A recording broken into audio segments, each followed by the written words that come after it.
Hello सभी viewers का हमारे यूट्यूब चैनल नर्डिप में स्वागत है। आज हम लोग नए अध्याय जिसमें उद्योग से रिलेटेड जितने भी महत्वपूर्ण प्रश्न हैं उसे हम लोग देखेंगे। शायद ये चैप्टर बहुत सारे लोगों को याद करने में कठिनाई महसूस होता हुआ, क्योंकि शायद वो इकोनॉमिक्स पूरे पढ़े नहीं होते हैं। तो आज हम लोग इस तरह से पढ़ाई करेंगे कि कॉन्सेप्ट बेस और जो भी इससे रिलेटेड जो थ्योरी है उसे साथ में देखते हुए याद भी कर लेंगे। तो आइए देखते हैं, पहला क्वेश्चन इससे है। पहला क्वेश्चन है कि भारत में औद्योगिक क्रांति किस देश में हुई थी। तो ऑप्शन देखिए, ऑप्शन में है जर्मनी, फ्रांस, अमेरिका और ब्रिटेन।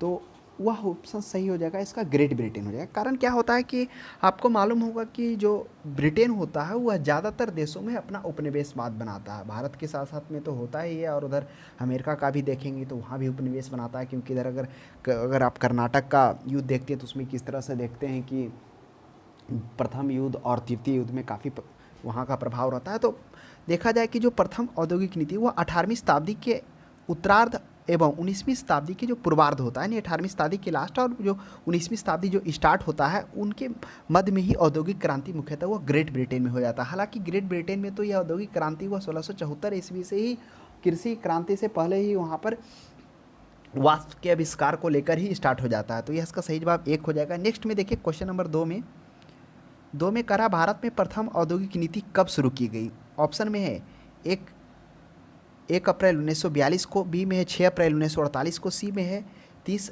अप्रैल 1956 को और डी में है 1 जनवरी 1951 के। करा प्रथम औद्योगिक नीति। तो देखिए, प्रथम औद्योगिक नीति की शुरुआत कब की जाती है, वह होता है भारत के आज़ादी के बाद। यानी कहने का मतलब भारत के आज़ादी से पहले बहुत समय से ही इस बात की आवश्यकता की प्रतीत की जा रहा था कि बड़े बड़े उद्योगों की आर्थिक सहायता एवं उसकी सहयोग के लिए अखिल भारतीय औद्योगिक संघ की स्थापना की जाए। तो वही क्या होता है, भारत की आज़ादी के बाद 6 अप्रैल 1948 ईस्वी को एक क्या होता है, औद्योगिक वित्त निगम अधिनियम पारित किया जाता है, और वह जो कार्य अपना करना 1948 से कार्य प्रारंभ कर दिया जाता है। तो ये भी प्रश्न आगे देखने को मिलेगा कि औद्योगिक वित्त निम्नलिखित में से सबसे पहले कहाँ पर स्थापना किया गया। तो वही होता है प्रथम औद्योगिक नीति है, जो 1948 ईस्वी में स्टार्ट किया जाता है। यह जो स्टार्ट किया जाता है यह श्यामा प्रसाद मुखर्जी, वही उस समय वाणिज्य मंत्री होते हैं, उन्हीं की देख रेख में क्या किया जाता है, भारत निजी और सार्वजनिक दोनों प्रकार के मिश्रित अर्थव्यवस्था को अपनाता है। और इस जो प्रथम व्यापारिक नीति 1948 रहता है, इस प्रथम व्यापारिक नीति के अनुसार वह क्या करता है, उद्योग को 4 भागों में बांटता है। प्रथम भाग क्या रहता है, प्रथम भाग जिसमें आपको देखने को मिलेगा जितने भी रक्षा संबंधी जो उपक्रम होंगे वह होता है राष्ट्रीय महत्व की, जिसमें अस्वस्थ रेल परिवहन। द्वितीय में क्या होता है, कोयला इस्पात, जितने भी कोर सेक्टर के होते हैं। और तृतीय वर्ग में 18 उद्योगों का रखा जाता है, इसमें नमक, चीनी इस प्रकार से। चतुर्थ में जो बाकी सब बच गए चतुर्थ में। तो इस प्रकार से प्रथम औद्योगिक नीति स्वतंत्रता प्राप्ति के बाद 6 अप्रैल 1948 के बनाया जाता है। फिर आगे हम देखेंगे कि किस प्रकार से 1956 में क्या किया जाता है, दूसरी औद्योगिक नीति अपनाया जाता है। फिर आगे देखेंगे कि 1977 में फिर औद्योगिक नीति लाया जाता है। उसके बाद आगे देखने को मिलेगा 1980, 1991। इस तरह से क्रमबद्ध तरीके से टोटल हम लोग ऐसा पढ़ेंगे कि टोटल याद हो जाएगा आपको।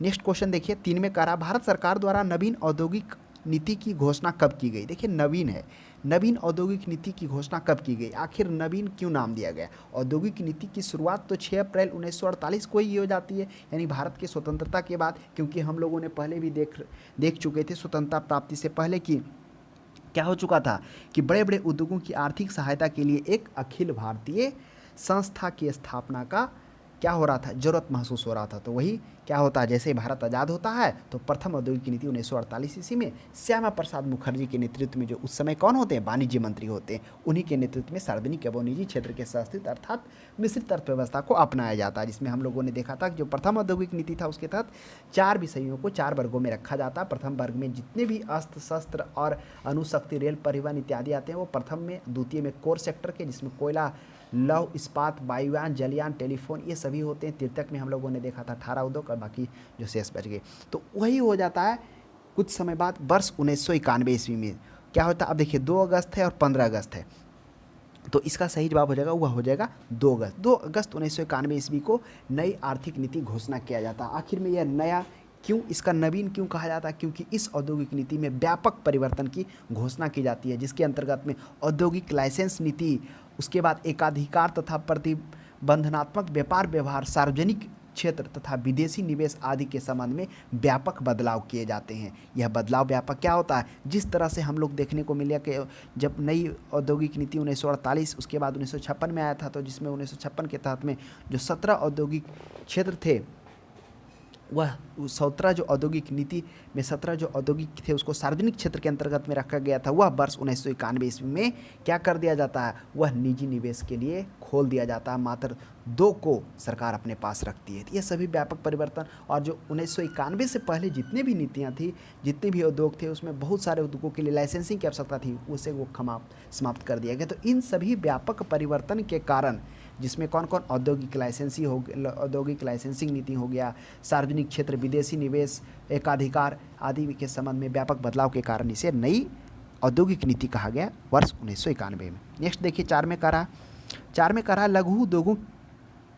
लघु उद्योगों पर निम्नलिखित औद्योगिक नीतियों में से किस नीति पर अधिक जोर दिया गया? कहा लघु उद्योगों पर निम्नलिखित औद्योगिक नीतियों में, औद्योगिक नीति 1948, 1956, 1977। तो आइए इसे हम लोग पहले क्रम से समझते हैं। प्रथम औद्योगिक नीति श्यामा प्रसाद मुखर्जी के नेतृत्व में भारत आज़ाद होता है। श्यामा प्रसाद मुखर्जी जी उस समय वाणिज्य मंत्री होते हैं। उन्हीं के नेतृत्व में सार्वजनिक और निजी दोनों तरह की अर्थव्यवस्था अर्थात मिश्रित अर्थव्यवस्था को सुझाव दिया जाता, अपनाया जाता। उसमें उद्योगों को 4 भागों में बांटा जाता। कब? औद्योगिक नीति 1948 प्रथम, उसके बाद द्वितीय औद्योगिक नीति 1956 ईस्वी में आता है। और इस औद्योगिक नीति में जो 4 वर्गों में औद्योगिक क्षेत्रों को वर्गीकृत किया गया था वो 3 किया जाता है। ठीक उसके बाद तृतीय होता है 1977 ईस्वी में। इसमें क्या होता है? इस औद्योगिक नीति में 1956 के नीति को बनाए रखने की बात की जाती है, तथा इसमें क्या किया जाता है? लघु एवं कुटीर उद्योग के विकास पर बल दिया जाता है। और इसी में से लघु उद्योग के क्षेत्र में 3 वर्गों में बांट दिया जाता है लघु उद्योग को। कौन कौन? एक कुटीर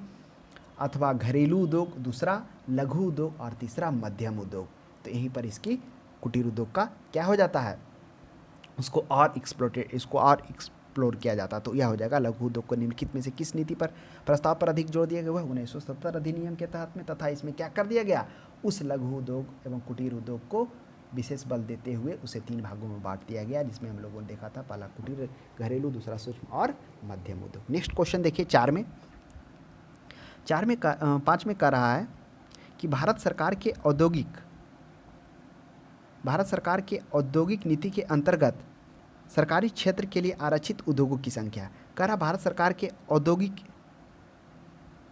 के अंतर्गत सरकारी क्षेत्र के लिए, देखिए वह क्या है? 2, 5, 6 और 9। यह कह रहा भारत सरकार की औद्योगिक नीति। तो वह औद्योगिक नीति कौन सा था जिसके अंतर्गत सरकारी क्षेत्र के लिए आरक्षित उद्योगों की संख्या 2 कर दी गई? वह औद्योगिक क्षेत्र है वर्ष 1991 ईस्वी में। अगर प्रश्न यह भी पूछ दिया जाएगा तो इसका सही जवाब हो जाएगा 1991। तो ध्यान में रखिएगा क्या हुआ था, इस चीज़ को समझते हैं। 1991 की नई औद्योगिक नीति, जिसे नवीनतम औद्योगिक नीति के नाम से भी जाने जाते हैं, क्योंकि इस औद्योगिक नीति में क्या किया जाता है?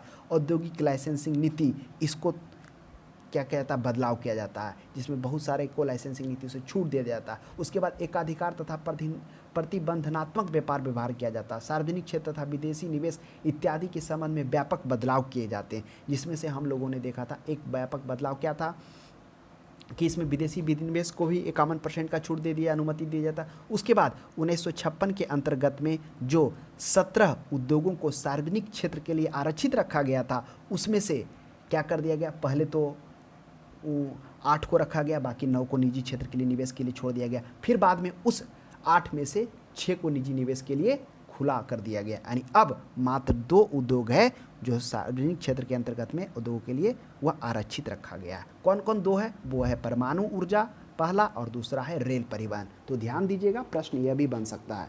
नेक्स्ट क्वेश्चन देखिए 6 में, उदारीकरण तथा अनियंत्रणों की नीति अपनाते हुए सरकार ने अधिकांश उद्योग के लिए लाइसेंसिंग की अनिवार्यता को समाप्त कर दिया। वर्तमान में नीति में कितने उद्योगों के लिए औद्योगिक लाइसेंस की अनिवार्यता है? तो यह ध्यान में रखिएगा।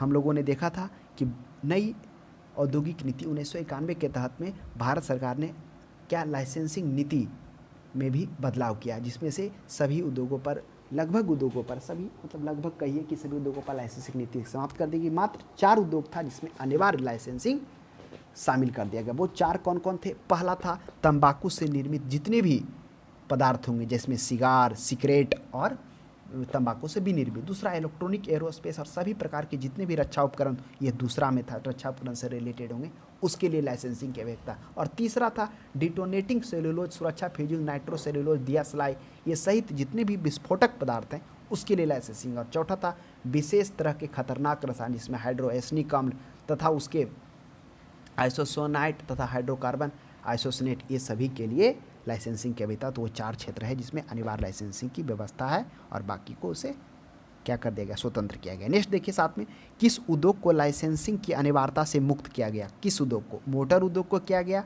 ऑप्शन बी में है air conditioner, fridge, washing machine आदि से संबंधित सभी उद्योग को। सी में कुछ विशेष प्रकार के चमड़ा उद्योग। ये तीनों प्रकार के वर्ष उद्योग को क्या किया गया, लाइसेंसिंग से फ्री किया गया। वह जो नई औद्योगिक नीति 1991 में आती, इस नीति में हम लोगों ने देखा था व्यापक परिवर्तन किया जाता, जिसमें लाइसेंसिंग नीति, औद्योगिक लाइसेंसिंग नीति में, उसके बाद एकाधिकार तथा प्रतिबंधनात्मक व्यापार व्यवहार में, सार्वजनिक क्षेत्र में, विदेशी निवेश में भी हम लोगों ने क्या देखा, बदलाव देखने को मिलता है। इसमें 51% तक विदेशी निवेश की वही अनुमति दिया जाता है, इसमें बिना सरकार की अनुमति के कर सकता है। तो ये सभी परिवर्तन के कारण उसे नवीनतम औद्योगिक नीति भी कहा गया है। और इसमें से इसका सही जवाब हो जाएगा वह इनमें से सभी को अनिवार्य कर दिया गया। 4 सेक्टर में है जिसमें अनिवार्य लाइसेंसिंग है, जिसमें हम लोगों ने देखा था कौन कौन है, तंबाकू से निर्मित सभी पदार्थ, सिगरेट, सिगार, विनिर्मित तंबाकू पदार्थ। दूसरा था इलेक्ट्रॉनिक, एरोस्पेस, सभी प्रकार के रक्षा उपकरण। और तीसरा था डिटोनेटिंग सेलुलोज, सुरक्षा फ्यूज, बारूद, नाइट्रो सेलुलोज और दिया स्लाइड सहित औद्योगिक विस्फोटक। और चौथा है विशेष प्रकार के खतरनाक रसायन, जिसमें हाइड्रोएसनिक अम्ल तथा इसके आइसोसेनेट और हाइड्रोकार्बन के आइसोसेनेट।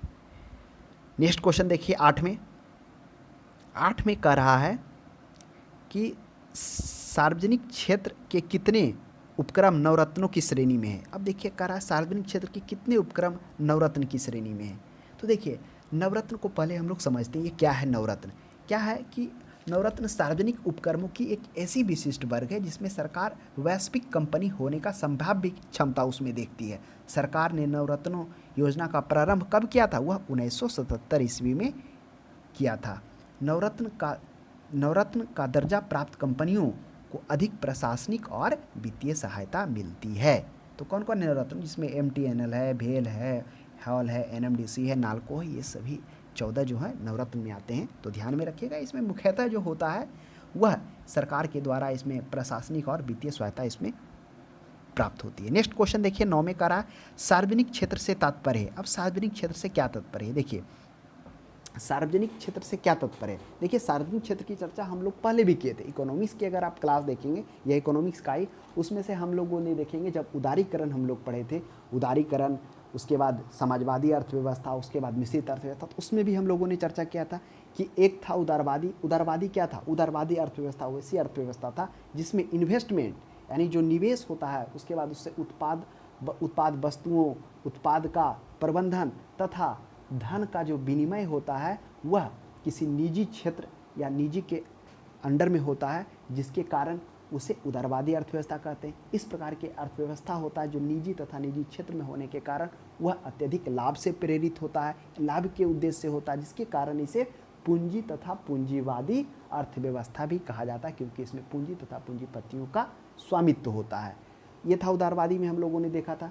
उसके बाद हम लोगों ने देखा था सार्वजनिक अर्थव्यवस्था। सार्वजनिक अर्थव्यवस्था में क्या था, उससे पहले समाजवादी अर्थव्यवस्था में क्या देखा था, वैसी अर्थव्यवस्था जिसमें जो इन्वेस्टमेंट है, जिसमें वस्तुओं का उत्पाद तथा उससे उत्पाद का वितरण तथा धन का जो विनिमय होता है, उसमें क्या होता है, वह निजी ना होकर वह सार्वजनिक होता है, यानी सरकार के अंतर्गत में होता है। इसका मुख्य उद्देश्य लाभ कमाना नहीं होता, बल्कि लोगों के कल्याण करना तथा समाज का विकासात्मक में प्रावधान होता है। ये हो गया समाजवादी अर्थव्यवस्था था। उसी में मिश्रित अर्थव्यवस्था था, मिश्रित जो निजी तथा जिसमें सार्वजनिक दोनों प्रकार की अर्थव्यवस्था, यानी सरकार इसमें व्यवसाय को भी बढ़ावा देता तथा समाज में रहने वाले लोगों का कल्याण तथा उसके विकास का भी बात करता है। तो मिश्रित अर्थव्यवस्था, तो भारत में मिश्रित अर्थव्यवस्था भी, तो वहीं पर सार्वजनिक का भी अर्थ निकलता। यानी सार्वजनिक कहने का मतलब अगर आप दूसरे भाषा में समझ सकते हैं तो ऐसी आर्थिक व औद्योगिक उपक्रम जिनका स्वामित्व और नियंत्रण केंद्र तथा राज्य सरकार में हो,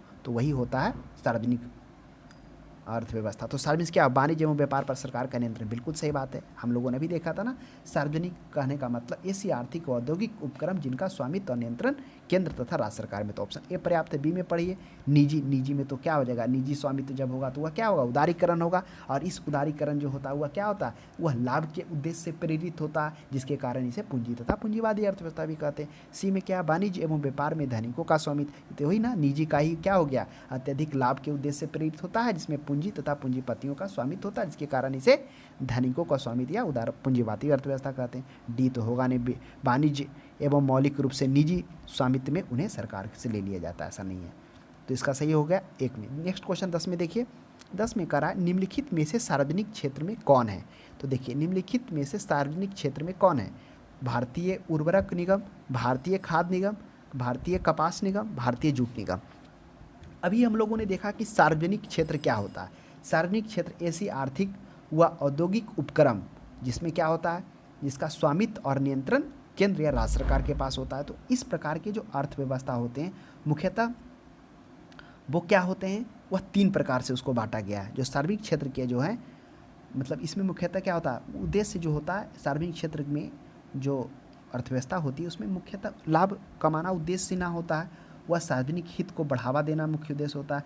तो इस प्रकार के सार्वजनिक क्षेत्र में मुख्यतः 3 भागों में बांटा गया है। जो पहला भाग है इसमें वह है विभागीय संगठन, दूसरा है कंपनी अधिनियम 1956 के अंतर्गत, और तीसरा है ये, इसको क्या बोल सकते हैं, तीसरा नियमित कंपनी अथवा लोक निगम, ये होता है तीसरा है। तो पहला जो हम लोगों ने देखा था विभागीय संगठन, जिसके अंतर्गत में रेलवे, दूरसंचार, डाक तार इत्यादि, इनका लाभ हानि संचित निधि पर डिपेंड करता है। जो दूसरा है कंपनी अधिनियम 1956 के अंतर्गत जितने भी सरकारी कंपनी आते हैं, जैसे सेल हो गया, भेल हो गया, इनका लाभ हानि स्वयं पर उत्तरदायी होता है। लेकिन विभागीय में क्या देखा था, उसका उत्तरदायी संचित निधि पर होता है। और तीसरा जो नियमित कंपनी अथवा लोक निगम के अनुसार, जिसमें ओएनजीटी, डीसी, एनटीपीसी इत्यादि आता है, ये सभी का भी लाभ हानि स्वयं पर उत्तरदायी होता है। इस प्रकार से 3 से होता है। तो भारत में जो भारत उर्वरक निगम है यह भी क्या है, सार्वजनिक क्षेत्र के, भारतीय खाद्य निगम यह भी है, भारतीय कपास निगम, भारतीय जूट निगम, ये सभी 1, 2, 3 क्या हो जाएगा, सार्वजनिक क्षेत्र के अंतर्गत में। ऑप्शन नंबर डी हो जाएगा। तो इस प्रकार से हम लोगों ने देखा कि सार्वजनिक क्षेत्र को किस तरह से 3 भागों में बांटा गया। कौन कौन 3 क्षेत्र था, उसमें था, प्रथम था विभागीय संगठन, दूसरा कंपनी अधिनियम 1956 के अंतर्गत गठित सरकारी कंपनी, और तीसरा था निगमित कंपनी अर्थात लोक निगम, जैसे ओएनजीसी, एनटीपीसी। नेक्स्ट क्वेश्चन देखिए 11 में, निम्नलिखित में से कौन सार्वजनिक क्षेत्र के उपक्रम नहीं है। देखिए आ गया ना प्रश्न, अब सार्वजनिक क्षेत्र के उपक्रम कौन नहीं है। अब पहले पता करना होगा कि सार्वजनिक क्षेत्र होता क्या है। तो सार्वजनिक क्षेत्र वह होता है जिसमें आर्थिक व औद्योगिक उपक्रम जिनका स्वामित्व केंद्र तथा राज्य सरकार के पास होता है।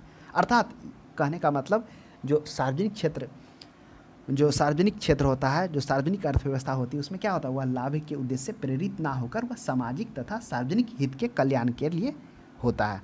जिसमें से हम लोगों को देखा था सार्वजनिक क्षेत्र जो होते हैं वह मुख्यतः 3 भागों में उसको बांटा गया। पहला था विभागीय संगठन, जिसमें रेलवे, डाक तार, दूरसंचार था, तो इसमें से कोई भी नहीं। दूसरा था कंपनी अधिनियम 1956 के तहत सेल, भेल, सेल आ गया, भेल भी आ गया, 2 आ गया, तो क्या हो गया, कंपनी अधिनियम 1956 के तहत। उसके बाद तीसरा था निगमित कंपनी अर्थात लोक निगम के रूप में, जिसमें ओएनजीसी, डीवीसी, एनटीपीसी, ये तीनों आ गया। तो ये तीनों जो हैं सार्वजनिक क्षेत्र के उपक्रम है। लेकिन टिस्को क्या है, यह सार्वजनिक क्षेत्र के अंतर्गत में नहीं है। अब टिस्को क्या है, अब टिस्को की चर्चा हम लोगों ने ज्योग्राफी क्लास में भी किया था कि टिस्को यह वही है, टाटा आयरन स्टील कॉरपोरेशन, यानी क्या हो गया, टाटा हो गया, आयरन हो गया, स्टील कॉरपोरेशन, जो जमशेदपुर में झारखंड में लगाया गया था रतन जी टाटा के द्वारा। यही एक ऐसा कंपनी था स्वतंत्रता पूर्व सबसे पहले टिस्को के द्वारा 1907 ईस्वी में, टिस्को कहिए या जिनके मालिक हुए रतन जी टाटा, 1907 ईस्वी में पहली बार क्या किया जाता है, इसकी स्थापना किया जाता है। तो ध्यान में रखिएगा, वह कहाँ किया जाता है, यह भी प्रश्न कभी कभी पूछ दिया जाता है। तो वह बिहार का ही एक क्षेत्र स्वर्णरेखा नदी घाटी में साकची नामक स्थान पर जमशेदजी टाटा के द्वारा किया था। तो ऑप्शन नंबर डी इसका पर्याप्त हो जाएगा।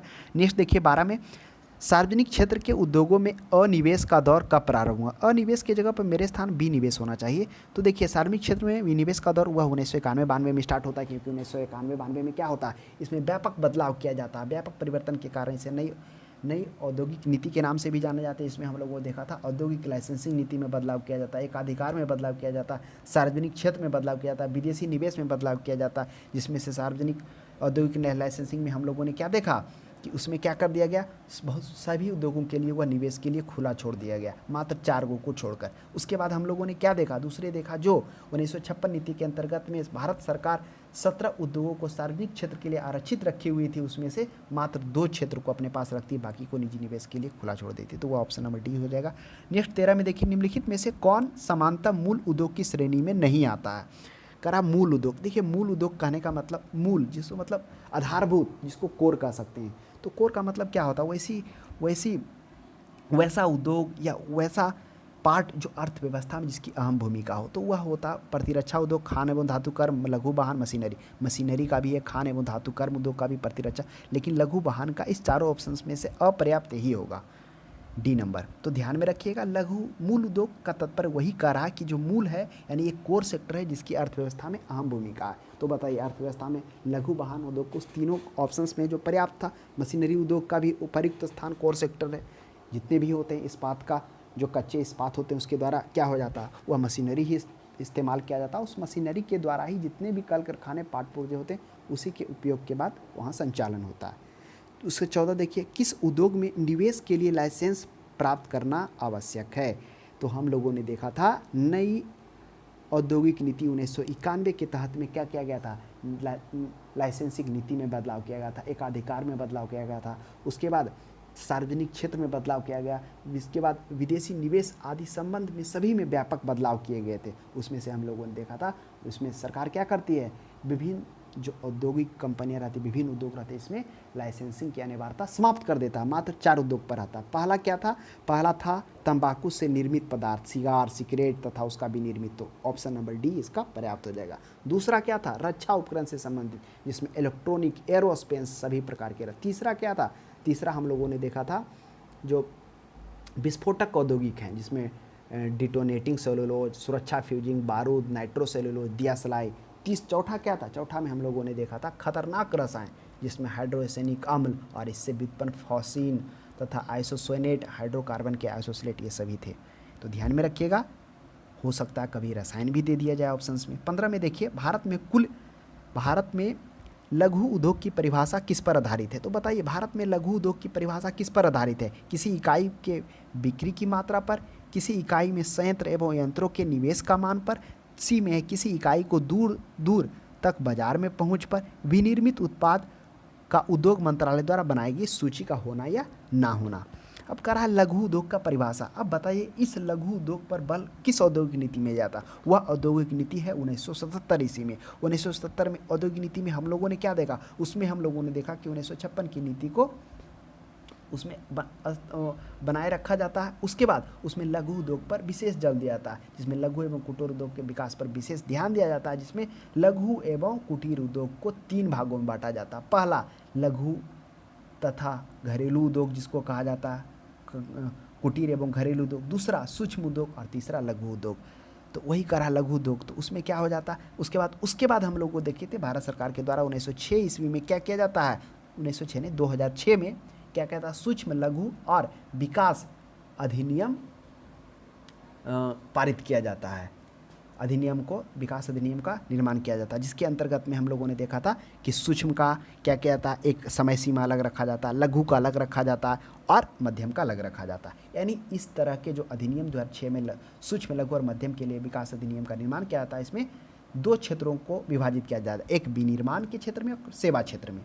अब उसमें क्या किया गया था, पूंजी के निवेश के अनुसार, यानी अब अगर आप हाल में देखेंगे कि MSME के द्वारा, यानी क्या हो गया, सूक्ष्म, लघु एवं मध्यम जो विनिर्माण अधिनियम 1906 भारत सरकार के द्वारा लाया गया, उसके अंतर्गत में क्या किया गया, उसे निवेश के आधार पर सूक्ष्म, लघु और मध्यम की श्रेणी में विस्तार किया गया। यानी कहने का मतलब सूक्ष्म में अभी हाल में अगर लेटेस्ट में देखेंगे 2020 में जो है, वह सूक्ष्म कौन होगा, जो 1 करोड़ के अंतर्गत में जिसका निवेश है। लघु कौन होगा, जिसमें 10 करोड़ तक का निवेश किया जा सकता है उस उद्योग में, वो लघु के अंतर्गत में आएगा। और मध्यम उद्योग के अंतर्गत में कौन आएगा, जिसमें 50 करोड़ का निवेश किया जाएगा। तो वही करा। तो इसमें परिभाषा क्या है, तो ऑप्शन नंबर 1 को पढ़िए, इकाई बिक्री की मात्रा के आधार पर, या नहीं होगा। बी में पढ़िए, बी में ऑप्शंस में दिया हुआ इकाई संयंत्रों एवं यंत्रों में निवेश का मान, तो इसमें निवेश का मान रखा गया है कि नहीं, तो पर्याप्त आंसर क्या हो जाएगा, वह निवेश का मान। यानी जो निवेश का मान होगा, जिस तरह से अभी हाल में सूक्ष्म के लिए क्या रखा गया है 1 करोड़, मध्यम के लिए क्या रखा गया है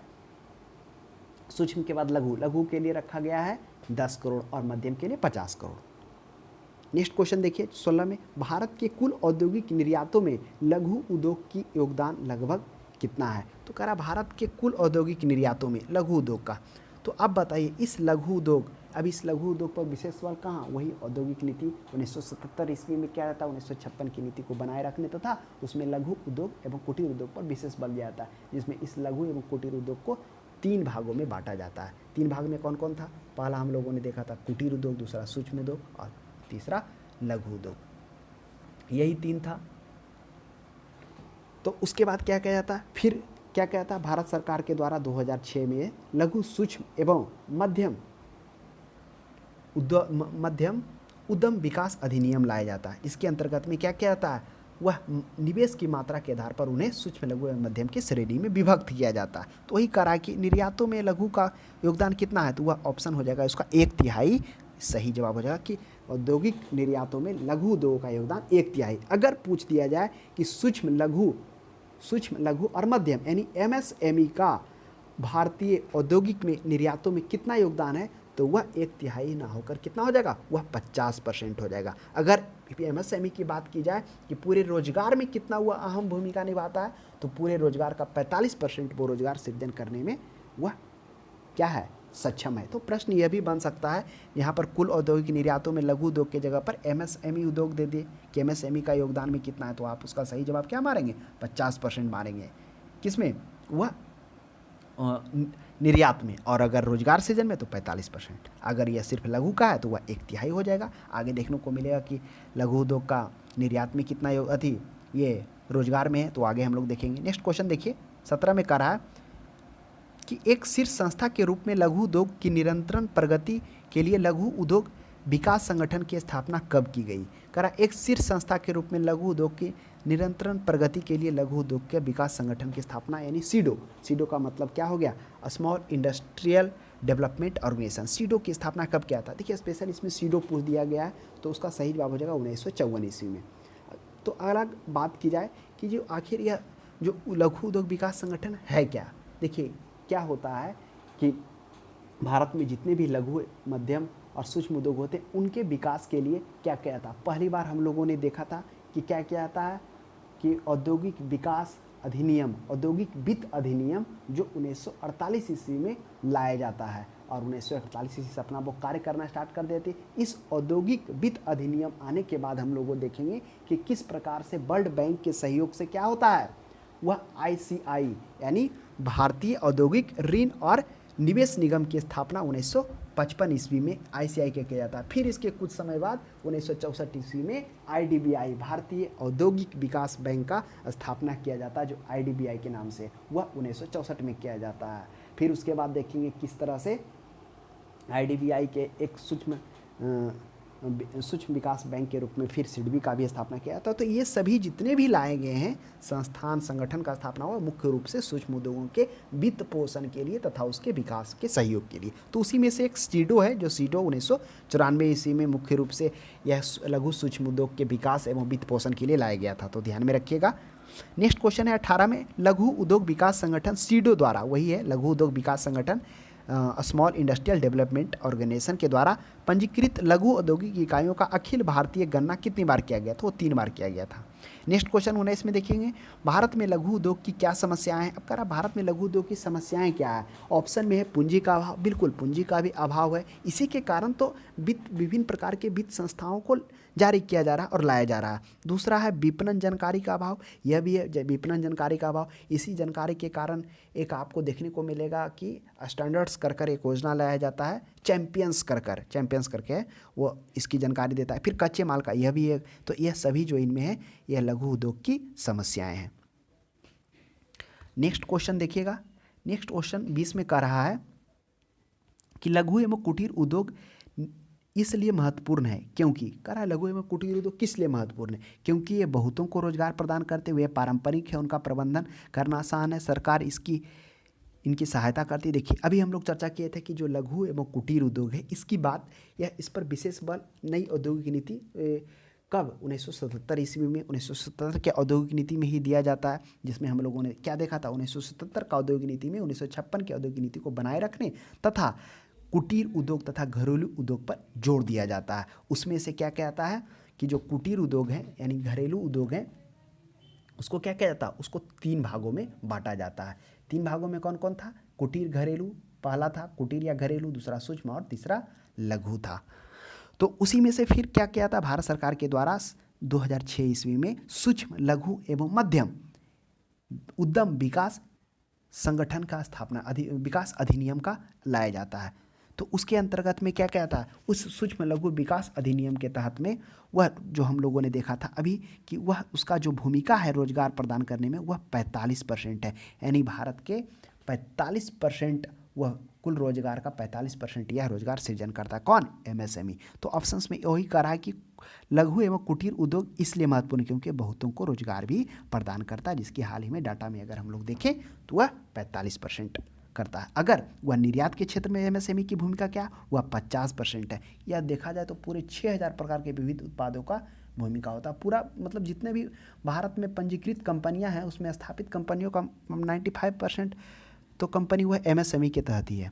नेक्स्ट 21 में देखिए, करा भारत में औद्योगिक वित्त का शिखर संगठन कौन है? वित्त का शिखर संगठन देखिए ये सभी जो है ना, सभी यह औद्योगिक वित्त संगठन भी है, लेकिन इसमें पूछ रहा कौन है औद्योगिक वित्त का शिखर संगठन। तो आइए इसे समझने के लिए हम लोग कुछ वर्ष पहले चलते हैं। बात 1948 ईस्वी को। 1948 ईस्वी में क्या होता है? 1948 ईस्वी में हम लोगों ने देखा था कि किस प्रकार से भारत की आज़ादी से पहले बहुत समय से इस बात की आवश्यकता प्रतीत की जा रही थी कि बड़े बड़े उद्योगों तथा आर्थिक सहायता देने के लिए एक अखिल भारतीय संस्था की स्थापना की जाए। जैसे ही स्वतंत्रता प्राप्त होता है उसमें नए उद्योग धंधे को दीर्घकालीन तथा मध्यकालीन आवश्यकताओं को पूरा करने के लिए एक औद्योगिक वित्त निगम अधिनियम लाया जाता है। क्या? औद्योगिक वित्त अधिनियम लाया जाता है और वह 1948 यानी 1 जुलाई 1948 से कार्य करना स्टार्ट करती है। तो इस प्रकार से 1948 ईस्वी में क्या होता है? औद्योगिक वित्त अधिनियम कार्य करना स्टार्ट करता। उसके बाद 1948 के बाद फिर हम लोगों ने देखा था एक सीडो की स्थापना की जाती है, वह भी वित्त पोषण के लिए होता है। उसके बाद 1900 हालांकि एक और आता है लेकिन वह उतना सक्षम नहीं होता है। तो 1955 ईस्वी में क्या होता है? वह विश्व बैंक की सहायता से क्या किया जाता है? एक भारतीय औद्योगिक ऋण निवेश निगम यानी ICICI की स्थापना की जाती है। कब? 1955 ईस्वी में। उसके बाद 1955 इसके बाद कुछ समय बाद ठीक 1964 ईस्वी में क्या किया जाता है? वह भारतीय उद्योगों को क्या करने के लिए? दीर्घकालीन ऋण प्रदान करने के लिए तथा वित्त पोषित करने के लिए तथा विकास करने के लिए IDBI की स्थापना, भारतीय औद्योगिक विकास बैंक की स्थापना IDBI की स्थापना की जाती है जो दीर्घकालिक ऋण प्रदान करे, वह 1964 ईस्वी में। तो ध्यान रखिएगा ICICI की भी स्थापना क्या कहता है? औद्योगिक वित्त संगठन के रूप में ही किया जाता है, लेकिन यहाँ पर शिखर संगठन पूछ रहा है जो मुख्य रूप से मतलब जो सर्वोच्च सबसे ज़्यादा है तो वो IDBI हो जाएगा। IFCI वही हुआ जो 1948 ईस्वी में क्या हो गया? आई से हो गया industrial financial corporation of India, जिसकी स्थापना 1948 ईस्वी में की जाती है। वही श्यामा प्रसाद मुखर्जी जी उस समय क्या होते हैं? वाणिज्य मंत्री होते हैं। उन्हीं के समय में क्या कहता है? औद्योगिक वित्त अधिनियम को पारित किया जाता है। तो ये सभी है, तो इसका सही जवाब हो जाएगा IDBI हो जाएगा। अगर सिर्फ औद्योगिक वित्त संस्थान होता तो ICICI भी होता। नेक्स्ट क्वेश्चन 22 में देखिए, निम्नलिखित में से कौन सी संस्था उद्योगों को दीर्घकालीन वित्त प्रदान उपलब्ध कराती है? देखिए ये सभी संस्था UTI, LIC ये सभी औद्योगिक को क्या करता है? उद्योगों को दीर्घकालिक ऋण प्रदान करता है। UTI unit trust of India, जिसकी स्थापना हम लोगों ने देखा था 1964 ईस्वी में। अमेरिका का एक क्या होता है? US-24 जो होता है उस पर आधारित होता है, UTI की स्थापना की जाती है। उसके बाद LIC की भी हम लोगों ने देखा था किस प्रकार से 243 कंपनियों को इसमें क्या कहता है मिलाकर 1956 ईस्वी में LIC की स्थापना किया जाता है। उसके बाद GIC में क्या था? GIC में हम लोगों ने देखा था general insurance corporation of India, जिसमें हम लोगों ने देखा था 1972 ईस्वी में GIC की स्थापना की जाती है। इसके अंतर्गत में 4 बीमा कंपनियों को रखा जाता है, नेशनल इंश्योरेंस कंपनी उसी प्रकार से 4 होते हैं। तो ये सभी जो हैं यह दीर्घकालिक ऋण प्रदान करते हैं, तो ध्यान में रखिएगा। नेक्स्ट क्वेश्चन है 23 में कह रहा औद्योगिक वित्त उपलब्ध कराने वाली निम्नलिखित संस्थाओं में सबसे पहले किसकी स्थापना की गई? अब यह प्रश्न देखिए क्या करा, औद्योगिक वित्त उपलब्ध कराने वाली संस्थाओं में। तो हमने बताया था सीडो, तो सीडो की तो यहाँ चर्चा नहीं है। हमने क्या बताया कि सबसे पहले क्या होता है, वर्ष 1948 ईस्वी में क्या कहता है, आईएफसीआई की स्थापना की जाती है। आईएफसीआई के मतलब क्या होगा, industrial financial corporation of India, यानी औद्योगिक वित्त निगम की स्थापना की जाती है। वह कब क्या था, वह स्वतंत्रता प्राप्ति के पहले से ही इसकी बात चल रही होती है। बड़े उद्योगों के सहायता के लिए मतलब एक अखिल भारतीय संगठन का जरूरत पड़ रहा था। वो जैसे ही आज़ाद होता है तो औद्योगिक वित्त निगम अधिनियम को पारित किया था। वह बने वर्ष 1948 ईस्वी से, वह 1 जुलाई से कार्य करना स्टार्ट हुआ था। तो औद्योगिक वित्त उपलब्ध कराने वाली संस्था है, तो वह कौन होगी, 1948 हो जाएगा। उसके बाद औद्योगिक वित्त अधिनियम जैसे ही लागू होता है, संगठन कार्य करना स्टार्ट करती है, तो उसके बाद हम लोगों ने देखा था किस प्रकार से वर्ल्ड बैंक के सहयोग से क्या किया जाता है, वह आईसीआई, इसका हिंदी क्या हो गया, भारतीय औद्योगिक ऋण एवं निवेश बैंक की स्थापना 1955 ईस्वी में किया जाता है वर्ल्ड बैंक के सहयोग से। ठीक उसके कुछ वर्ष बाद 1964 ईस्वी में क्या किया जाता है, वह किया जाता है आईडीबीआई, भारतीय औद्योगिक Indian development bank of industry, भारतीय औद्योगिक विकास बैंक की स्थापना किया जाता है, वह 1964 में। उसके बाद आईडीबीआई की स्थापना किया जाता है सर्वोच्च शिखर संस्थान के रूप में। उसी के बाद हम लोग ये देखने को मिलेगा कि उसी में से जो कौन होता है, ये सूक्ष्म जो है, यानी कि सिडबी है, वह 2 अप्रैल 1990 को भारतीय औद्योगिक विकास संगठन के सहायक बैंक के रूप में कार्य करती है, जो क्या करती है, लघु एवं लघुत्तर उद्योग को विकास तथा वित्त पोषित करने के लिए किया जाता है। तो ये सभी कनेक्टेड हैं औद्योगिक वित्त उपलब्ध करवाने से ही उद्योगों का। लेकिन इसमें पूछ रहा है कि सबसे पहले किस संस्थान, तो आईएफसीआई हो जाएगा। इसका फुल फॉर्म क्या होता है, तो इसका होता है industrial financial corporation of India. Next question देखिए 24 में कह रहा है कि औद्योगिक एवं वित्तीय विनियमन बोर्ड की स्थापना कब की गई। देखिए इसमें कह रहा है औद्योगिक एवं वित्तीय विनियमन बोर्ड, तो वह स्थापना किया जाता है औद्योगिक एवं वित्तीय विनियमन बोर्ड का, वह 1992 में किया जाता है, तो ध्यान में रखिएगा। नेक्स्ट क्वेश्चन देखिए 25 में कह रहा है, 25 में है भारतीय औद्योगिक वित्त निगम, अभी हम लोग चर्चा किए थे IFCI, industrial financial corporation of India, भारतीय औद्योगिक वित्त निगम की स्थापना कब की जाती है, वह स्थापना की जाती है 1948 ईस्वी में। परिस्थिति क्या बनता, परिस्थिति होता है कि भारत में बहुत समय से इस बात की आवश्यकता प्रतीत की जा रही थी कि बड़े बड़े उद्योगों की आर्थिक सहायता देने के लिए एक अखिल भारतीय संस्थान की स्थापना की जाए। वही स्वतंत्रता प्राप्ति के बाद भारत सरकार ने उद्योग धंधे को दीर्घकालिक तथा मध्यकालीन आवश्यकताओं को पूरा करने के लिए औद्योगिक वित्त अधिनियम पास किया जाता है, जो 1 जुलाई 1948 ईस्वी से अपना कार्य करना स्टार्ट कर देता है। उसके बाद जैसे ही औद्योगिक वित्त अधिनियम पारित होता है, उसके बाद क्या होता है, उसके बाद एक जो सीडो है वो भी प्रश्न में पूछता है, सीडो की भी स्थापना होती। उसके बाद हम देखेंगे किस प्रकार से विश्व बैंक के सहयोग से पहली बार क्या किया था, 1955 ईस्वी में भारतीय औद्योगिक ऋण एवं निवेश बैंक, जो आईसीसीआई के नाम से जाना जाता है। फिर उसके कुछ बरस बाद 1964 ईस्वी में दीर्घकालिक ऋण प्रदान करने के लिए तथा औद्योगिक के उद्योगों को वित्त पोषित करने के लिए आईडीबीआई, भारतीय औद्योगिक विकास बैंक की स्थापना की जाती है। तो इसका सही जवाब हो जाएगा ऑप्शन नंबर 1 हो जाएगा। नेक्स्ट क्वेश्चन देखिए 26 में करा, भारत में एक रुग्ण इकाई वह रूप है। देखिए रुग्ण क्या होता है, रुग्ण इकाई आप अगर इसका इंग्लिश देखेंगे तो आपको समझ में आ जाएगा। इंडस्ट्रियल सिकनेस होता है, सिकनेस मतलब बीमार, समझ ही रहे हैं। तो यह इंडस्ट्रियल सिकनेस, यह रुग्ण इकाई होता क्या है, रुग्ण इकाई का मतलब होता है जिसकी किसी वित्तीय वर्ष में जो संचित हानियां होती है वह पिछले 4 वित्तीय वर्षों के औसत शुद्ध संपत्ति मूल्य का 50% के बराबर या उससे अधिक हो, तो उसी को हम लोग क्या कहते हैं, रुग्ण औद्योगिक इकाई के रूप में जाना आता है। अथवा इसमें निरंतरन 3 तिमाहियों से, कहने का मतलब दूसरे भाषा में कि जो 3 तिमाहियों से यानी 3 टर्म से अपने देनदारों को ऋण चुकाने में विफल रहा हो, अर्थात आप समझ सकते हैं इन सभी परिभाषाओं के बाद जो बहुत दिनों से घोर घाटे में चल रहा हो, वही होगा रुग्ण सिकनेस। लेकिन इसका जो मूल इसका जो बताया गया उसमें क्या बताया गया कि जिसकी किसी वित्तीय वर्ष में संचित हानियां पिछले 4 वित्तीय वर्षों के औसत शुद्ध संपत्ति का 50% या उससे अधिक हो। तो आइए ऑप्शन पढ़ते हैं।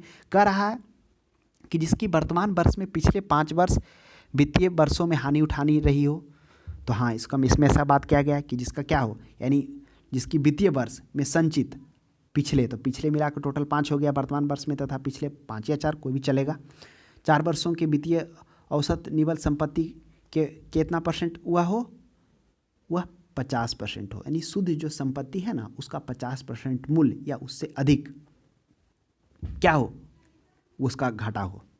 ऑप्शन नंबर ए पर्याप्त है। 2 में जिसका कुल हानि तथा शुद्ध मूल्य के बराबर हो, बिल्कुल नहीं। क्या था, हम लोगों ने देखा था कि जब किसी वित्तीय वर्ष में संचित हानियाँ पिछले वर्षों के औसत शुद्ध संपत्ति आय का पूरा नहीं था, 50% था। कितना था, 50% हो तब तो। यह तो कुल हानि शुद्ध मूल्य दिया हुआ है, तो कुल हानि शुद्ध मूल्य नहीं, बराबर नहीं, वो 50% या उससे अधिक होता। ऑप्शन नंबर बी भी गलत हो गया। जो ऋण के लगातार 3 किस्तों में, हाँ 3 किस्त की बात हुई है, लेकिन क्या हुआ, वह सिर्फ 3 किस्त को लेकर नहीं, वह क्या हो, पिछले 4 वर्षों से भी मैंने मतलब 4 टर्म से वो देने में असमर्थ हो। तो ऑप्शन नंबर 1 इसका पर्याप्त हो जाएगा। रुग्ण निकाय क्या होता है, जो वर्तमान वर्ष में पिछले 5 वर्षों, 5 की जगह पे 4 भी होता तो वह सही जवाब होता, वित्तीय वर्षों में हानि उठाती रही हो। नेक्स्ट क्वेश्चन 27 में देखिए, निम्नलिखित में से कौन सा बैंक मुख्यतः लघु उद्योगों के संबंध में कार्य करती है। कह रहा कौन सा उद्योग बैंक लघु उद्योग के रूप में कार्य करती है, बताइए। सिडबी, आरडीबीआई, आईसीआईसीआई, नाबार्ड, ये सभी जो बैंक है ना, वो सभी उद्योगों के विकास के लिए है। लेकिन नाबार्ड का तो अलग ही है, कृषि क्षेत्र के लिए। जिस तरह से हम लोगों ने क्या देखा था, ग्रामीणों एवं उनके विकास एवं आर्थिक रूप से उनकी जीवन स्तर को सुधारने के लिए ऋण की व्यवस्था जो करता वो नाबार्ड होता है, जिसकी स्थापना शिवरामन समिति के अनुशंसा पर कब किया था, वह 1982 में किया जाता है। तो ध्यान में रखेंगे, नाबार्ड तो अलग है, वो कृषि क्षेत्र से संबंधित है। उसके बाद सिडबी, आईसीआई, आरडीबीआई भी नहीं, अब सिडबी, आईसीआई। अब देखिए आईसीआईसीआई संस्था भी क्या है, वह औद्योगिक संस्था से ही संबंधित है। लेकिन यह जो लघु उद्योग के लिए था, लघु उद्योग के लिए था, सिडबी था। जो सिडबी हम लोगों ने क्या देखा था कि वर्ष 1990 ईस्वी में क्या कहता, भारतीय औद्योगिक विकास बैंक यानी आईडीबीआई, भारतीय औद्योगिक विकास बैंक के सहायक बैंक के रूप में कार्य करती है, जिसकी स्थापना का मुख्य उद्देश्य क्या होता है, लघु तथा लघुत्तर उद्योगों की स्थापना तथा वित्त पोषण एवं उसका विकास करना। तो सिडबी इसका सही हो जाएगा। सिडबी का फुल फॉर्म क्या हो गया, small industrial development bank of India. तो ध्यान में रखिएगा सिडबी। अगर इसका फुल फॉर्म अगर आप जान जाएंगे तो फुल फॉर्म से ही इसका अर्थ का भी पता चल रहा है। स्मॉल, तो स्मॉल बने लघु उद्योग के लिए। ऑप्शन 28 में देखिए, लघु उद्योग के लिए नियंत्रण एवं मशीनरी में निवेश की ऊपरी या उच्चतम सीमा वर्तमान में कितनी निर्धारित की गई। देखिए लघु उद्योग के लिए जो नियंत्रण एवं मशीनरी के है, जो हम लोगों ने क्या देखा था कि भारत सरकार द्वारा 2006 में सूक्ष्म लघु एवं मध्यम उद्यम अधिनियम लाया गया, जिसके तहत में क्या किया गया, निवेशों के आधार पर उनको क्या किया गया, वर्गीकरण किया गया था। जिसमें हम लोगों ने देखा था सूक्ष्म में क्या था, सूक्ष्म में पहले 25 लाख था, उसके बाद मध्यम में कितना था, 5 करोड़ था, लघु में 5 करोड़ था और मध्यम में 10 करोड़ था। लेकिन अब लेटेस्ट का अगर आप डाटा देखेंगे तो उसमें बढ़ा दिया गया, उसमें क्या कर दिया गया, उसमें लघु के लिए 1 करोड़ कर दिया गया, और सूक्ष्म के लिए 1 करोड़ और मध्यम के लिए 10 करोड़, सूक्ष्म के लिए 1 करोड़, लघु के लिए 10 करोड़ और मध्यम के लिए 50 करोड़। सूक्ष्म, उसके बाद लघु, उसके बाद मध्यम, यही होता है ना। तो ये आंकड़ा तो इसमें सबसे हाईएस्ट यही है। तो ऑप्शंस में अगर ये चारों दिया हुआ है तो 1 करोड़ ही मारना उचित होगा, क्योंकि पहले के अनुसार दिया हुआ है ना। नेक्स्ट क्वेश्चन देखिए 29 में करा, भारत में विनिवेश आयोग की स्थापना की गई। अब बताइए भारत में विनिवेश आयोग की स्थापना की जाती है, इसे समझने के लिए हम लोग चलते हैं वर्ष 1991 में। वर्ष 1991 में क्या होता है, तो वर्ष 1991 में क्या किया जाता है, हम लोगों ने देखा था, क्या देखा था, इसमें क्या कहता है कि देखिए वर्ष 1991 में इसकी जो विनिवेश आयोग का जो पहला प्रयास वह 1991 में ही किया जाता है।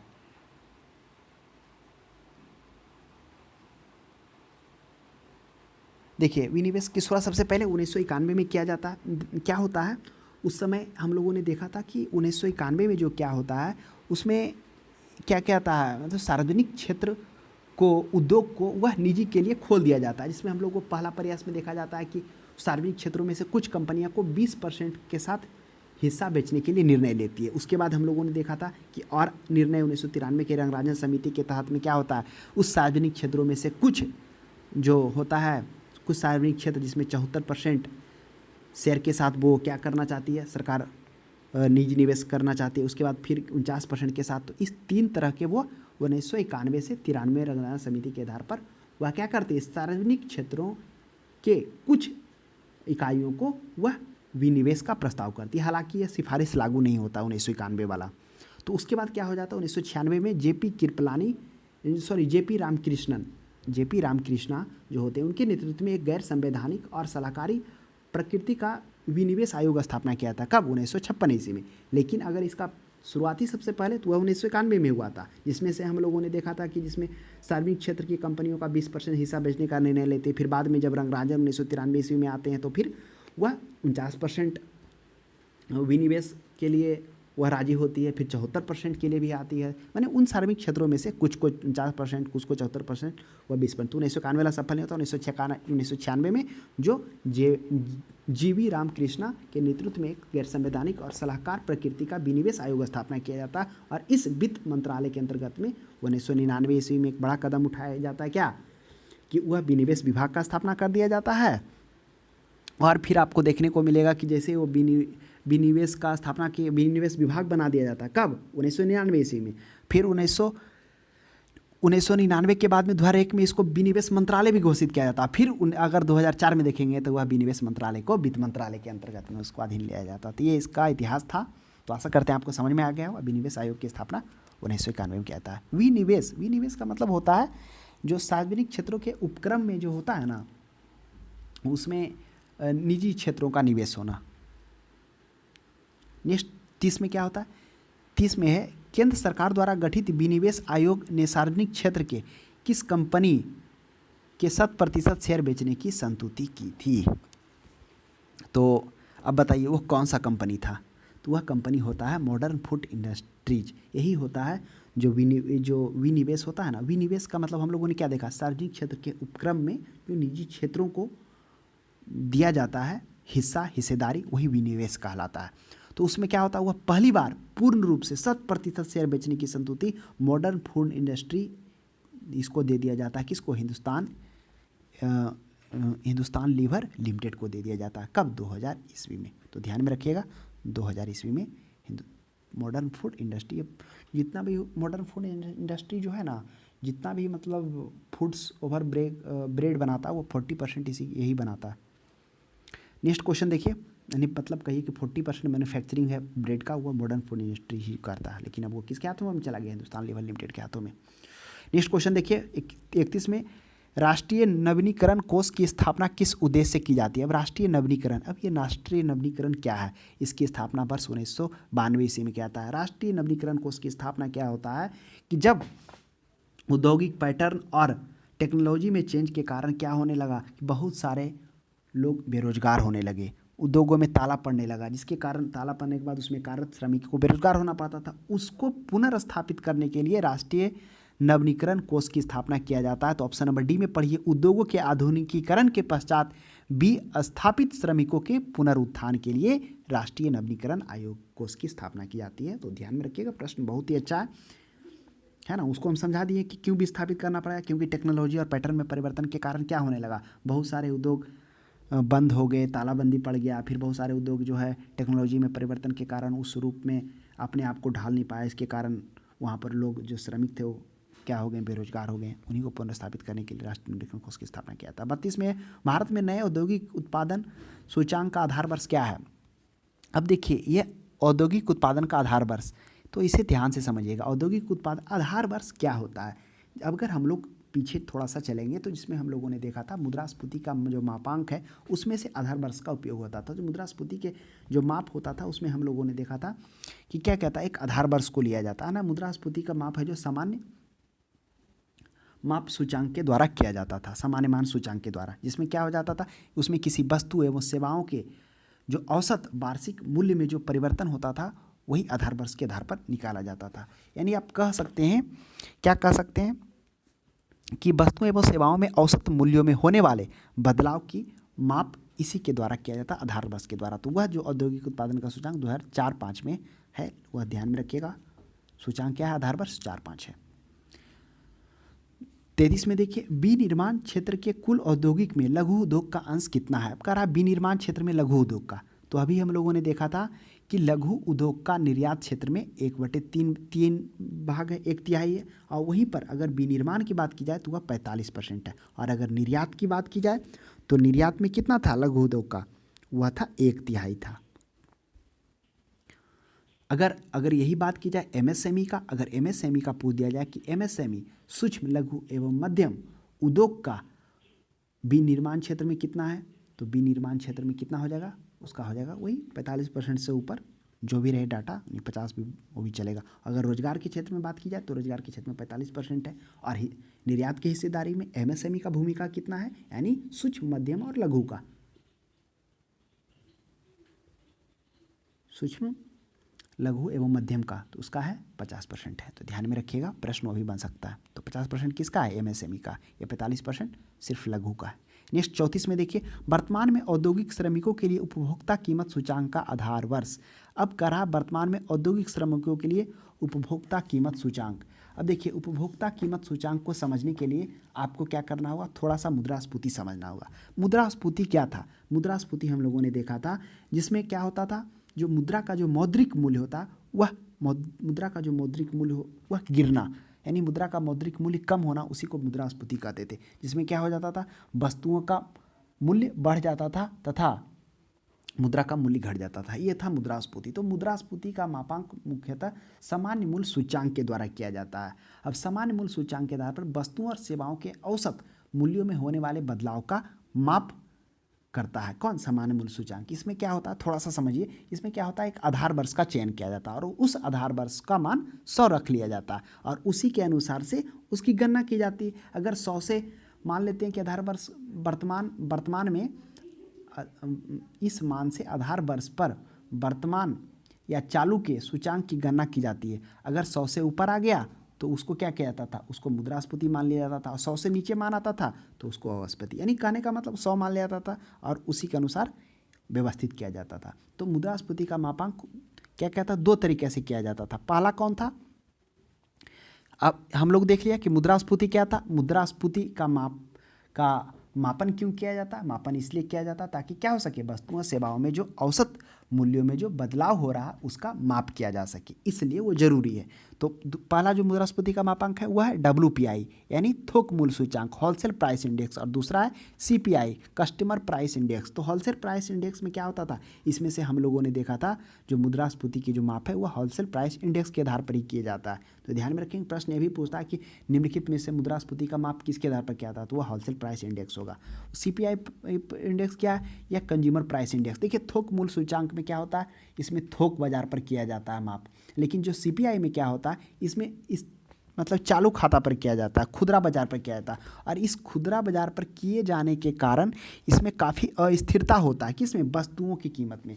और इसी मतलब कहने का मतलब इस स्तर पर जो मूल्यों में अत्यधिक विविधता के कारण आंकड़े को एकत्रित करना बहुत ही परेशानी होता है, जिसके कारण क्या किया गया है, CPI के अंतर्गत 4 सूचांक जारी किया गया। जो पहला सूचांक, वही पहला जो सूचांक है वह CPI के अंतर्गत में क्या है, औद्योगिक श्रमिकों के लिए उपभोक्ता कीमत सूचांक, यानी जिसको आप कस्टमर प्राइस इंडेक्स IW कह सकते हैं, इंडस्ट्रियल वर्कर। तो औद्योगिक श्रमिकों के लिए जो आधार वर्ष है वह 2001 किया गया। तो हम लोगों ने क्या देखा कि कंज्यूमर प्राइस इंडेक्स के अंतर्गत में 4 सूचांक जारी किया गया इसके अंतर्गत में। क्यों, क्योंकि CPI का जो मुद्रास्फीति का गणना खुदरा बाजार पर होता है और खुदरा बाजार पर करने में कठिनाई ज़्यादा महसूस होता है, क्योंकि इसमें क्या होता है, मूल्यों में अत्यधिक विभिन्नता आ जाता है, ऊपर ज़्यादा नीचे होता है। तो 4 सूचांक को लिया गया। पहला वही औद्योगिक कामगारों के लिए उपभोक्ता सूचांक, और दूसरा क्या है, दूसरा है ग्रामीण। तो हो सकता है अगर औद्योगिक पूछा है तो अगला प्रश्न में ग्रामीण भी पूछ दिया जाए, तो ग्रामीण श्रमिकों के लिए उपभोक्ता मूल्य सूचांक का आधार वर्ष क्या हो जाएगा, वह ग्रामीण के लिए वही 1986-87 रखा गया। और तीसरा है ग्रामीण उद्योग के बाद कृषि श्रमिकों के लिए उपभोक्ता मूल्य सूचांक। तो ग्रामीण उद्योगों के लिए कितना हो गया कि ग्रामीण का तो देख ही लिए 86-87। तीसरा है कृषि उद्योगों के लिए, तो कृषि उद्योगों के लिए भी उतना ही है 86-87। और चौथा है श्रमिकेतर शहरी कर्मचारियों के लिए, तो शहरी कर्मचारियों के लिए 84-85 है। तो ध्यान में रखिएगा, तो हो सकता है कुछ भी प्रश्न पूछ जाए। तो ये कॉन्सेप्ट है, अगर आप पूरा याद रखेंगे तो कहीं से भी प्रश्न पूछ दे आपको कहीं दिक्कत नहीं होगा। नेक्स्ट क्वेश्चन 34 में, भारत वर्तमान में औद्योगिक श्रमिकों के लिए उपभोक्ता कीमत सूचांक, ये हो गया 2001 हो गया। अगर ये औद्योगिक श्रमिकों के जगह पर क्या पूछ दिया जाए, ग्रामीण पूछ दिया जाए, ग्रामीण श्रमिकों के लिए, तो 2000 क्या हो जाएगा, 1985 और 86, 1986-87 हो जाएगा।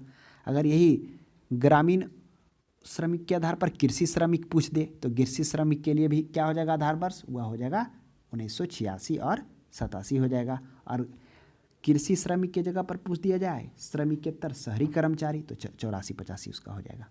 नेक्स्ट क्वेश्चन देखिए 35 में, औद्योगिक उत्पादन सूचांक में सर्वाधिक भार किस क्षेत्र में? करा जो औद्योगिक उत्पादन सूचांक है उसमें सर्वाधिक भार किस में है? खनन में है, विद्युत में, कृषि। तो सर्वाधिक भार विनिर्माण क्षेत्र में। देखिए विनिर्माण क्षेत्र क्या होता है, यानी जो कहने का मतलब जो मूल होता है, कोर मटेरियल होता है, उससे आप जैसे आप धागा हो गया उसका मेन प्रोडक्ट। धागा आप क्या किए, आप रेशम से निकाले या फिर सूती वस्त्र जो भी प्रोसेस होता है उससे निकाले। उसके बाद उस धागा से क्या किए, आप विनिर्माण किए, कपड़ा किए। कपड़ा, रोटी, ये सभी विनिर्माण के क्षेत्र में आ जाते हैं। विनिर्माण का साबुन हो गया, पंखा हो गया, ये सभी विनिर्माण क्षेत्र है। तो सबसे अधिक विनिर्माण क्षेत्र में भार है औद्योगिक उत्पादन का। नेक्स्ट 36 में देखिए, योजना में कोर सेक्टर का तात्पर्य क्या है? अब बताइए कोर सेक्टर, अभी हम लोग चर्चा किए थे, एक मूल भी आया था, तो वही है, मूल ही कोर है। यानी कोर सेक्टर का अर्थ ही होता है कि किसी भी अर्थव्यवस्था में मुख्य उद्योग होते हैं। कोई भी अर्थव्यवस्था का यह मुख्य होता है, यानी अर्थव्यवस्था का जो अर्थव्यवस्था में उनका हिस्सा जो होता है बहुत ही महत्वपूर्ण होता है। जो जैसे में कोर सेक्टर में कौन कौन आ गया, पेट्रोलियम 28% योगदान करता है, विद्युत 18.5%, स्टील 17%। तो ये कोर सेक्टर है, यानी आप कह सकते हैं कि जो अर्थव्यवस्था का मुख्य उद्योग हो, यानी उसकी हिस्सेदारी महत्वपूर्ण होता है। तो रक्षा, कृषि, ये तो कोई है नहीं, तो चयनित आधारभूत उद्योग, ऑप्शन नंबर डी हो जाएगा। नेक्स्ट देखिए 37 में, औद्योगिक रूप से पिछड़े राज्यों में शामिल। करा औद्योगिक रूप से किसमें औद्योगिक पिछड़ा नहीं है इस 4 ऑप्शन में? उड़ीसा, तमिलनाडु, मध्य प्रदेश। तो ये उड़ीसा और जो महाराष्ट्र है ना, इसमें जो औद्योगिक है वो औद्योगिक राज्यों में थोड़ा पिछड़ा हुआ है। तो इसका सही जवाब हो जाएगा 37 का डी हो जाएगा। हालांकि महाराष्ट्र में तो अगर लेटेस्ट आंकड़ा देखें तो बढ़ा है पहले की तुलना में। नेक्स्ट देखिए 38 में, सुमेलित कीजिए। अब देखिए सुमेलित करना सूची 1 का सूची 2 से। सूची 1 में है भारतीय औद्योगिक ऋण एवं निवेश निगम, वही इसको हम आइस के नाम से भी जानते हैं। और उसके बाद भारतीय औद्योगिक विकास bank, industrial development, ID, bank of India. उसके बाद भारतीय औद्योगिक पुनर्निर्माण बैंक। अब देखिए भारतीय औद्योगिक है, यानी Indian reconstruction corporation of India. भारतीय लघु सिडबी, लघु उद्योग, स्मॉल इंडस्ट्री डेवलपमेंट बैंक। अब बताइए, अब इसकी कहानी कहाँ से स्टार्ट होती है? इन सभी जितने भी वित्तीय बैंक हैं, जो संगठन है, इसकी स्थापना की जरूरत क्यों पड़ती है? अब बात है 1977 ईस्वी में। 1977 ईस्वी में क्या किया जाता है? और इसमें क्या जाता है, लघु उद्योगों पर विशेष बल दिया जाता है, जिसमें हम लोगों ने देखा था कि कुटीर उद्योग, जिसमें मुख्यतः जो कुटीर उद्योग होते हैं उसको 3 भागों में बांटा जाता है लघु उद्योगों को, जिसमें कुटीर एवं लघु उद्योग, दूसरा सूक्ष्म उद्योग और तीसरा मध्यम उद्योग होता है। उसके बाद क्या हो जाता है उसमें, उसके बाद हम लोगों ने देखा था, उससे पहले ही हम लोगों ने देखा था कि वो तो उस पर जोर दिया ही जाता है। तो 1948 ईस्वी में क्या किया जाता है, 1948 में औद्योगिक वित्त निगम अधिनियम, यानी 1948 में औद्योगिक वित्त निगम अधिनियम पारित किया जाता है, जो 1948 में कार्य करना स्टार्ट कर देती है। उसके बाद औद्योगिक वित्त अधिनियम के पारित होने कार्य करने के बाद 1955 ईस्वी में वर्ल्ड बैंक की सहायता से पहली बार आईसी की स्थापना की जाती है, यानी भारतीय औद्योगिक निगम। तो 1955 में किसकी सहयोग से? वर्ल्ड बैंक के सहयोग से। तो ऑप्शन। उसके बाद ठीक कुछ बरस बाद जो दीर्घकालिक ऋण प्रदान करने के लिए वह औद्योगिक विकास बैंक 1964 ईस्वी में आईडीबीआई की स्थापना की जाती है। उसके बाद क्या होता है, देखिए ऑप्शन सी में भारतीय औद्योगिक पुनर्निर्माण बैंक। तो आपको बहुत सारा इसमें आपको, अगर आप कहीं खोजिएगा नीट उट में जहाँ भी है, तो आपको 1950 से ज़्यादा देखने को मिलेगा। तो भारतीय औद्योगिक पुनर्निर्माण बैंक का क्या था, इसका थोड़ा इसके बारे में समझेंगे। क्या होता है कि भारतीय औद्योगिक पुनर्निर्माण बैंक, जिसको हम लोग Indian reconstruction corporation of India के रूप में, इसकी स्थापना 1971 में की जाती है। लेकिन वर्ष 1985 ईस्वी में, कब? वर्ष 1985 ईस्वी में इसको क्या किया जाता है, इंडस्ट्रियल रिकंस्ट्रक्शन, इंडियन की जगह पर industrial reconstruction IRBI construction bank of India में परिवर्तित कर दिया जाता है। तो इसी के कारण अब आपको जितने भी देखने को मिलेगा वह क्या देखने को मिलेगा, IRBI यानी industrial reconstruction bank of India के रूप में। तो वह 1985 ईस्वी में उसको पुनर्गठन करके उसको परिवर्तन कर दिया जाता है। फिर भारतीय लघु उद्योग विकास बैंक। अब बताइए भारतीय लघु उद्योग विकास बैंक क्या था? हम लोगों ने देखा था कि किसके लिए, सिडबी का जिसमें स्थापना किया जाता है ना। सिडबी का स्थापना किस में किया जाता है, आप याद करिए। सिडबी की स्थापना होता है 2 अप्रैल 1990 ईस्वी को। किसमें? भारतीय औद्योगिक विकास बैंक के सहायक बैंक के रूप में। तो भारतीय उद्योग विकास बैंक के सहायक बैंक क्यों कहा गया? क्योंकि आपको मालूम होगा ना कि आईडीबीआई बैंक जो है industrial development bank of India, यह जो है यह मतलब क्या है? वित्त पोषित, यानी कहने का मतलब शिखर संगठन यानी वित्त पोषित करने वाली ये सर्वोच्च संस्था थे, सबसे ज़्यादा था, जो दीर्घकालिक ऋण प्रदान कर सके तथा लघु तथा मध्यम उद्योगों के विकास तथा वित्त पोषित कर सके, उसको बढ़ावा। तो वही आईडीबीआई के यह क्या कहता है? सहायक बैंक के रूप में 1990 ईस्वी में स्थापना की जाती है। और सिडबी जो इसका मुख्य उद्देश्य क्या होता है? वह लघु तथा लघुत्तर उद्योग की स्थापना करना तथा उसके वित्त पोषण में सहयोग करना 1990 ईस्वी में। तो आशा करते हैं अगर आपको कॉन्सेप्ट याद रहेगा तो इससे रिलेटेड जितने भी प्रश्न हैं वो सभी बन जाएंगे। तो बताइए, कभी अगर आपसे सीडो पूछ दिया जाएगा, उसके बाद कभी आपको आईडीबीआई भारतीय औद्योगिक विकास बैंक पूछ दिया जाए, आईसीआईसीआई बैंक पूछ दिया जाए, क्यों हुआ, कब हुआ, कैसे हुआ, किन परिस्थिति में हुआ, उन सभी पर हम लोगों को चर्चा की। परिस्थिति क्या बनता है? परिस्थिति तो भारत की आज़ादी से पहले ही बन चुका था, जिसमें क्या होता है? आवश्यकता पड़ने लगता है किसकी? अखिल भारतीय उद्योग संगठन का। जैसे ही भारत आज़ाद होता है तो क्या किया जाता है? दीर्घकालिक तथा मध्यकालीन आवश्यकताओं को पूरा करने के लिए औद्योगिक वित्त निगम अधिनियम पारित किया जाता है। वही 1 जुलाई 1948 ईस्वी से कार्य करना स्टार्ट करता। जैसे ही औद्योगिक वित्त अधिनियम कार्य करना स्टार्ट करता, फिर तो उससे रिलेटेड उसके विकास के लिए, उसको वित्त पोषित करने के लिए, उसे सहयोग करने के लिए विभिन्न प्रकार के संगठनों का स्थापना स्टार्ट, बैंक का स्टार्ट, इसमें आईसीआईसीआई, आईडीबीआई, उसके बाद सिडबी, उसके बाद सभी का स्टार्ट हो जाता है। नेक्स्ट क्वेश्चन उसके बाद देखिए 48 के बाद 39 में भारतीय औद्योगिक विकास बैंक की स्थापना आरबीआई के पूर्ण स्वामित्व वाली एक संस्था के रूप में की गई थी। किस वर्ष उसे भारतीय रिजर्व बैंक के मुक्त करार भारत सरकार के रूप में अपने हाथों में ले लिया? करार जो भारतीय औद्योगिक विकास बैंक है, यानी देखिए जो आईडीबीआई हो गया, industrial development bank of India, इसकी स्थापना तो कब किया जाता है? हम लोगों ने देखा था किस प्रकार से 1964 ईस्वी में किया जाता है। लेकिन जब इसकी स्थापना की जाती है तो उस समय भारतीय रिजर्व बैंक की पूर्ण रूप से स्वामित्व वाली संस्था होती है, यानी इसका जो पूरा कार्य होता है, देख रेख, वह आरबीआई के द्वारा होता है। लेकिन वर्ष 1976 ईस्वी में इसको आरबीआई से स्वतंत्रता यानी पूर्ण मुक्त कर सरकार अपने अंडर में ले लेती है। तो ये भी ध्यान में रखिएगा। तो इसका हो जाएगा वर्ष 1976 हो जाएगा। 1976 से पहले वह था आरबीआई के अंतर्गत में। इसकी स्थापना कब होती है? 1964 ईस्वी में। क्यों होती है? जिसमें हम लोगों को देखा था दीर्घकालिक तथा वित्त पोषण करने के लिए, लघु सूक्ष्म एवं मध्यम उद्योगों के लिए। और भी औद्योगिक विकास जो भी हैं, लघु ही नहीं, और भी जो भी हैं।